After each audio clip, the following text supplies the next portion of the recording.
My name is Nicole Sirotek. I'm a registered nurse. I've been a registered nurse for over a decade. My specialty is critical care, trauma, and flight. Since the start of the COVID pandemic, I've actually been rebranded, I guess you can say, as a leading expert in early intervention strategies executed on a large mass scale using the FLCCC protocol, as well as COVID patient ventilator protective strategies to optimize COVID patients on the ventilators. My story actually begins back in May of 2020. I was one of the original nurses that went to NYC to help with the COVID pandemic because, as we remembered, they needed nurses. And most importantly, they needed ventilators. Well, I was the whole package, a flight nurse that can manage ventilators.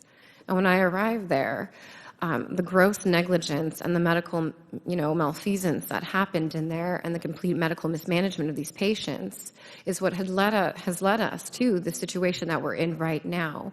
The pandemic and the hysteria that was created from poor public health measures and poor execution of appropriate early intervention strategies and the handicapping of medical professionals doing their job has led to where we are right now and into the crisis situation that we are in.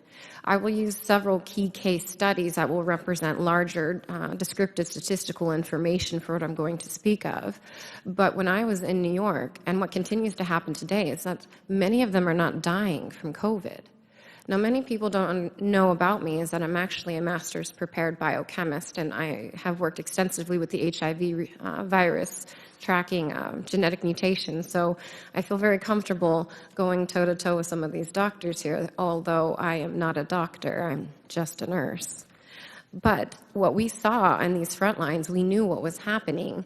And when we asked for the ibuprofen, they said, no, it was contraindicated. When we asked, why aren't we giving them steroids? Oh, well, it's not. We were just following orders. Following orders has led to the sheer number of deaths that has occurred in these hospitals. I didn't see a single patient died of COVID. I've seen a substantial number of patients die of negligence and medical malfeasance.